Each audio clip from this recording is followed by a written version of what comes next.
We've got some volleyball now. By the way, we'll be live tomorrow night from Camp Point with Brad Dixon as we continue our preview of an outstanding ball game between Illini West and Central Southeastern. On to volleyball now. Quincy High School stays unbeaten, winning at Sacred Heart Griffin tonight 2-0. Quincy Notre Dame with an impressive win over a very good Jacksonville team, a very tall Jacksonville front line. 2-0 your final there. Rout knocks off Griggsville Perry despite the heroics of Marley Joe Bradshaw in a losing cause. Liberty too much for Brown County. Camp Point Central wins in straight games over Pittsfield. Unity does likewise to West Hancock. It was also Southeastern doing likewise to Western.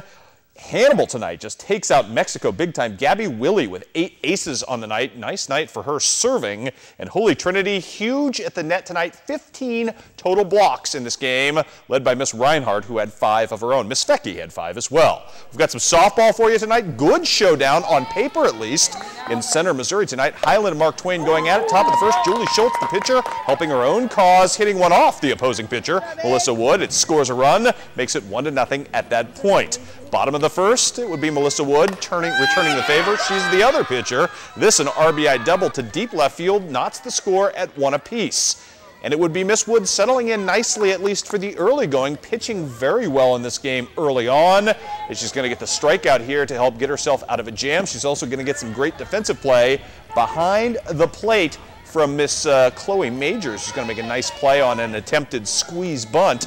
Going to come up and snare that out of the air to take away a potential run at this point. But Julie Schultz had all the answers tonight. Highland's ace pitcher with 8 strikeouts on the night. She's going to set down the Mark Twain Tigers in order in the second, and her team's going to erupt behind her offensively for 11 runs and get the victory tonight by the final count of 11-1 there. On the scoreboard now, softball Palmyra way too much for Macon, as it would be a follow-up from Kendra Hens of that perfect game with a 1-hitter tonight. Brookfield too much for Monroe City. Louisiana gets by South Shelby in a thriller tonight, 10-9. Bowling Green shuts out Van Far 3-0, and Knox County still undefeated, I should say, with an 11-1 win over North Shelby. Hawaii beats Hannibal in soccer tonight. Brown County, your winner over Beardstown in golf. And in women's soccer tonight, HLG, a winner over Harris Stowe. Finally, tennis, anybody? Palmyra undefeated.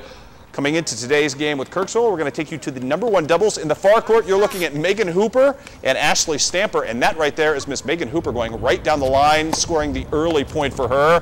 More of Megan Hooper right here, just throwing down hard. Kirksville grabbed the early lead in this game, but look at our girl Ashley Stamper about to make some things happen right here as well. She had a couple of these right at the net where she just dropped them down perfectly. Unfortunately for Palmyra, their #1 doubles team lost today by the final count in this one of 10-6. However, Palmyra stays undefeated, ends up beating Kirksville on the overall scene by the final count of 7-2. Busy night coming up tomorrow night of high school football. Highlights from 10 games plus one very important women's college soccer game right here in town as Wisconsin Parkside visits nationally ranked #6 in the country, Quincy University. I tell you, that Highland girls pitcher, that girl's got some fire in that arm. She can throw it just a little bit. Yes, she can. Julie Schultz, a good one. Very impressive. We're taking a break. We'll be right back.